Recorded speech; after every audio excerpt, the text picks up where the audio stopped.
Donc Jacques Tardif, je ne vous représente pas, mais quand même je vous représente. Vous êtes professeur émérite à la faculté d'éducation de l'université de Sherbrooke, pour dire les choses simplement. Et vous allez nous parler de formation axée sur le développement des compétences.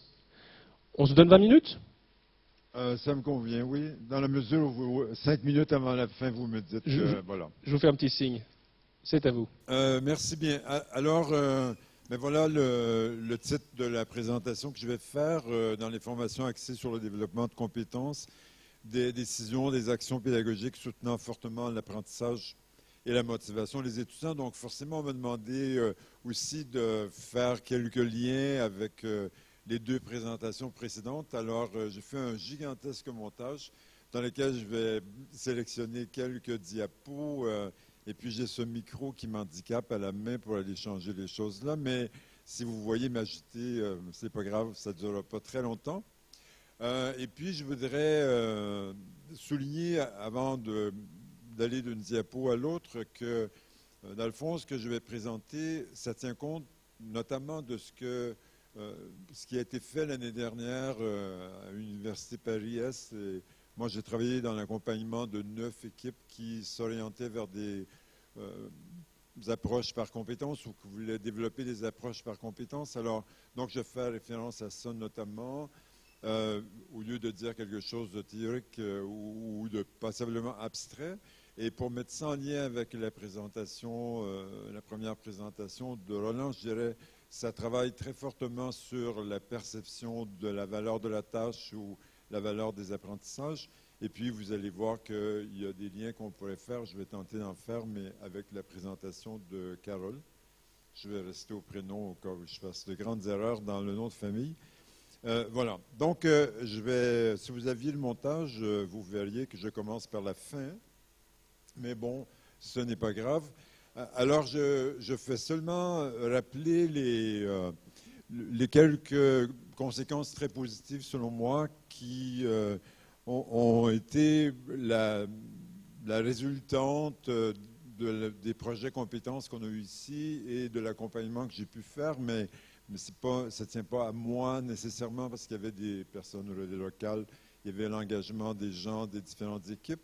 Alors, je dirais que chaque équipe a fait un référentiel de compétences. Pour vous, ça peut avoir l'air assez naïf ou vous pouvez avoir l'impression que c'est anodin, mais le référentiel de compétences, disons 5 compétences, 4, 8 compétences, c'est quelque chose dans lequel les apprentissages, j'oserais dire tous les apprentissages, on sait bien que c'est une exagération, mais dans lequel les apprentissages vont être ancrés. Une retombée pour moi très, très, très positive, c'est la deuxième, que ces équipes ont tracé, esquissé, amorcé, certaines sont passablement avancées, dans l'idée que la formation de l'étudiant, c'est un parcours et que chaque semestre est en continuité l'un par rapport à l'autre. Ça aussi, ça a l'air un peu anodin de raconter ça, mais si on analyse l'enseignement, on voit bien que dans la vie de l'université, les semestres sont, pour un étudiant ou une étudiante, sont très séparés les uns des autres. Il peut même s'interroger sur en quoi telle activité poursuit telle autre ou en quoi elle est complémentaire à telle autre, même à l'intérieur d'une même session. Alors, on a fortement travaillé là-dessus. Et puis, ce matin, le monsieur là, qui a présenté le premier a lui-même glissé vers la fin de sa présentation l'idée de parcours, que c'était important de travailler là-dessus.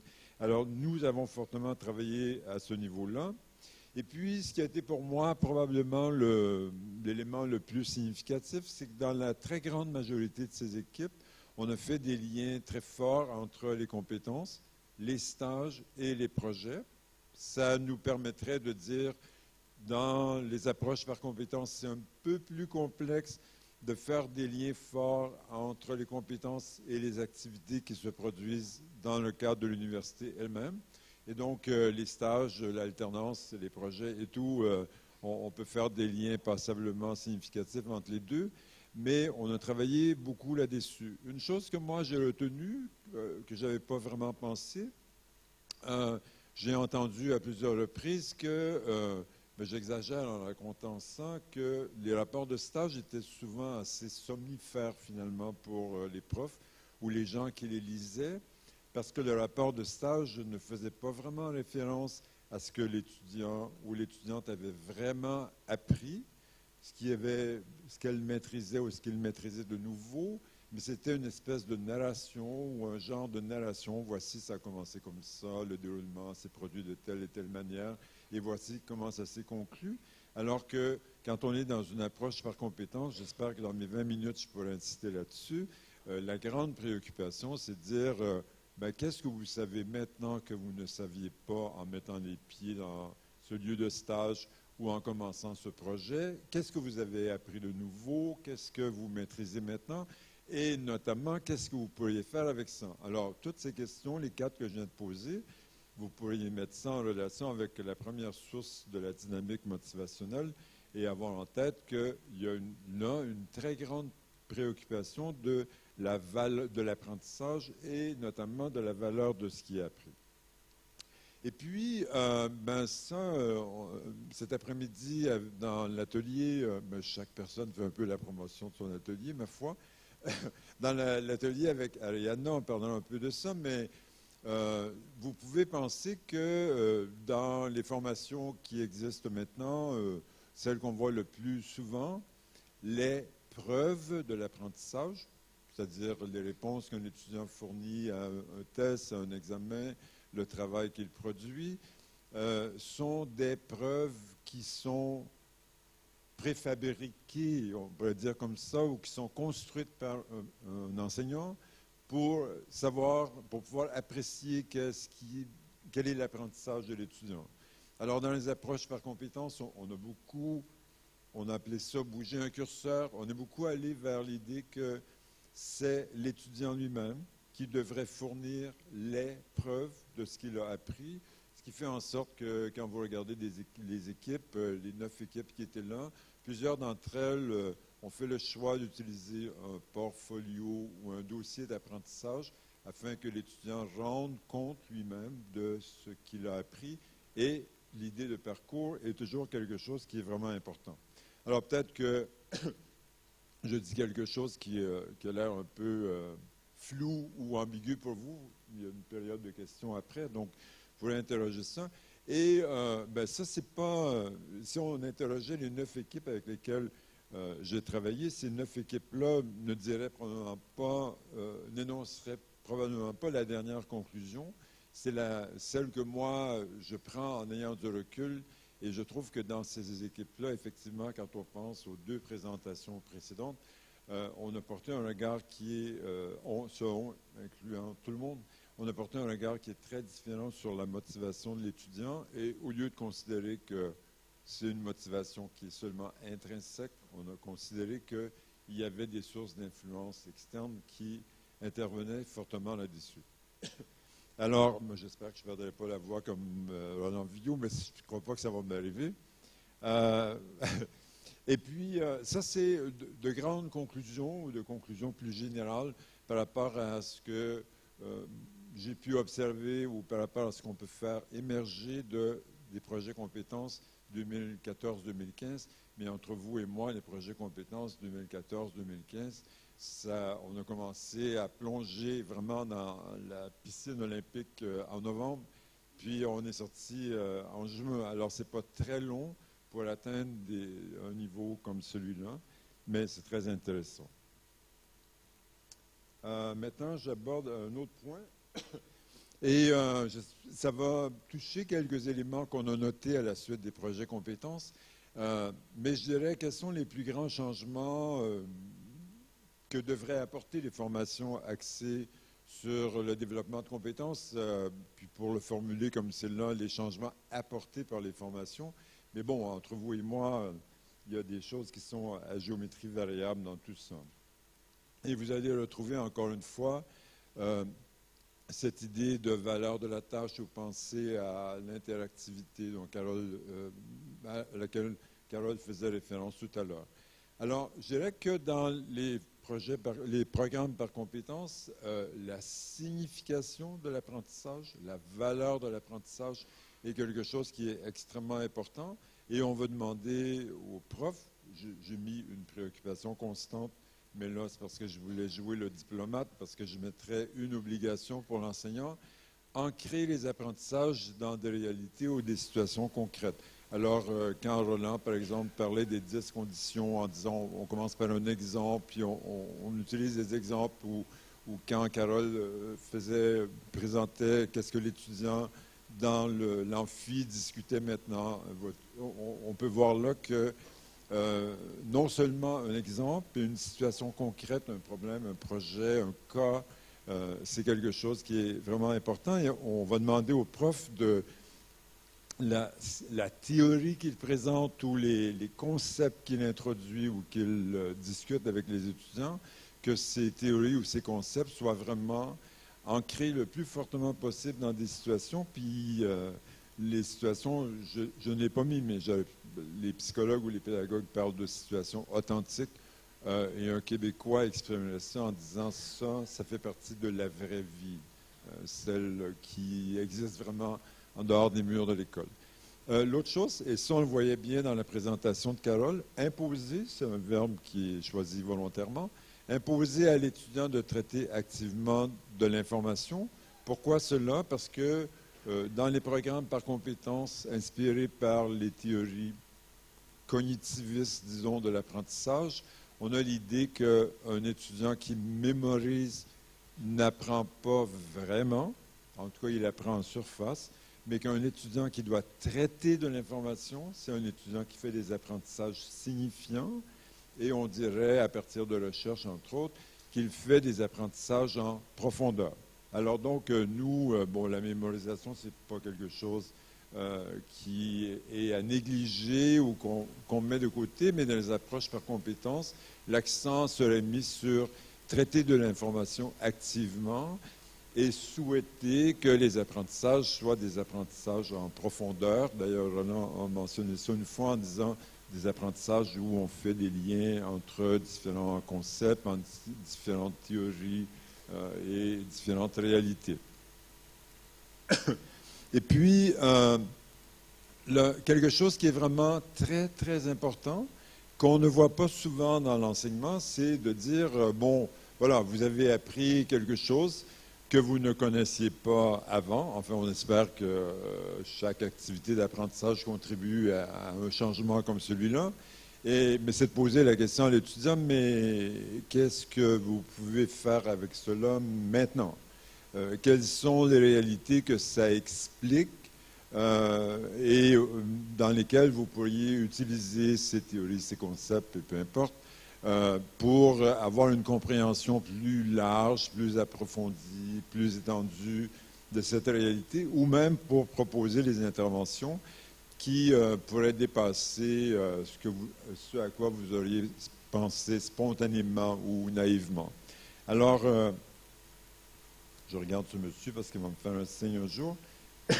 Et donc, pour revenir au programme par compétences, je suis toujours dans ces programmes-là, j'essaierai de mettre devant vous l'ADN des programmes par compétences et je dirais, tout à l'heure j'ai parlé d'un parcours, je dirais que la progression de l'étudiant dans la formation ou dans le parcours, c'est quelque chose qui est crucial.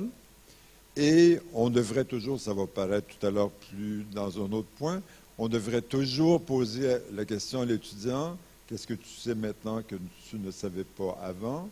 Ou si on fait une évaluation qui est choisie par le prof, conçue par l'enseignant, déterminée par l'enseignant, on devrait pouvoir donner à l'étudiant une appréciation qui lui parle de quels sont les changements qui se sont produits depuis la dernière évaluation. Alors, entre vous et moi, si vous trouvez ça dans les évaluations maintenant, là, vous avez de la chance parce que régulièrement, dans le milieu universitaire tel que, je veux dire ça, dans le milieu universitaire tel que c'est organisé, chaque cours, chaque unité d'apprentissage est souvent un îlot ou une île qui n'a pas beaucoup d'embranchement ou de relations avec les autres.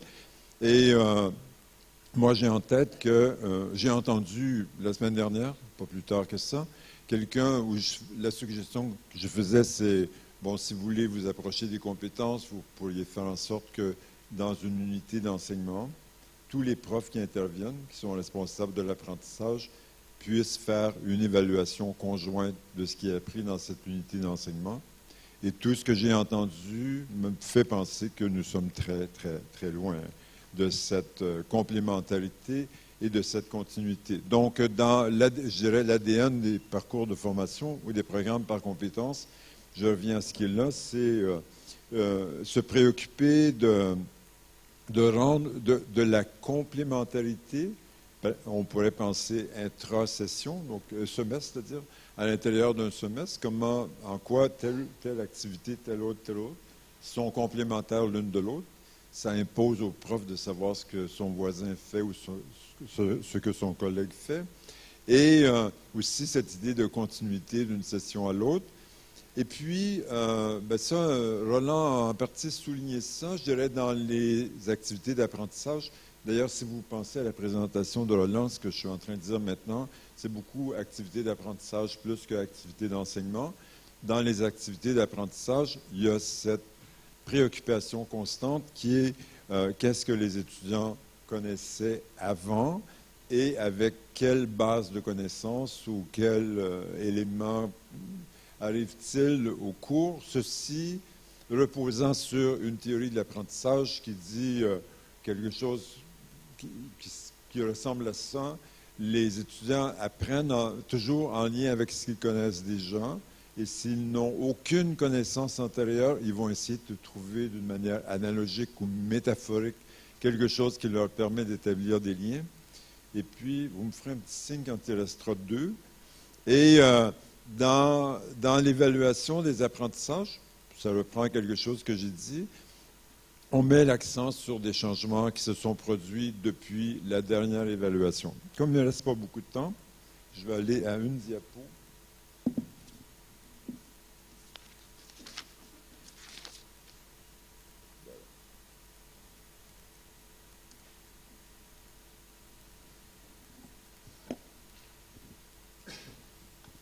J'ai encore la voix, alors franchement, Roland, j'ai plus de chance que toi.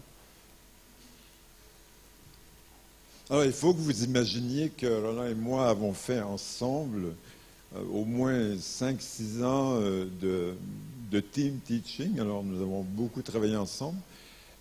Et même, on a poussé l'audace durant 3 ou 4 ans de faire de l'enseignement à 3. Alors, Roland et moi étions 2 parmi 3. Et c'était une expérience assez inoubliable dans ma vie de pédagogue. Alors, je dirais, vous pouvez avoir cette représentation-là dans la tête. C'est pas grave, il y avait un pointeur, voilà. J'ai beaucoup, en planifiant la présentation, j'ai ça ici en disant, bon, il ne marche pas, c'est pas grave. Si, c'est moi qui ne le vois pas. On oublie. Alors, la contextualisation, ça veut dire commencer par des situations concrètes, commencer par des exemples, faites en sorte que vous puissiez ancrer l'apprentissage. Ensuite, vous allez à quelque chose qu'on pourrait appeler la décontextualisation. Ça veut dire, prenez le temps d'expliciter les connaissances qui sont construites, qu'est-ce qu'on a appris que nous ne savions pas, et après, recontextualisation, donc intégrer ça dans des activités qui permettent aux étudiants de réfléchir au transfert, dans quel nouveau contexte on peut appliquer ceci, ou ces apprentissages. Et mon questionnement est toujours, qu'est-ce que ça explique que je ne comprenais pas avant, et qu'est-ce que ça me permet de faire maintenant que je n'aurais pas pu faire aussi bien, aussi judicieusement ou d'une manière aussi exhaustive maintenant. Donc, on part d'un contexte, on sort du contexte pour réfléchir aux apprentissages, aux connaissances, aux théories, aux principes, aux lois, et on réintègre ça dans un nouveau contexte. Voilà. Merci. Eh bien, je vous propose d'applaudir très chaleureusement Jacques Tardif.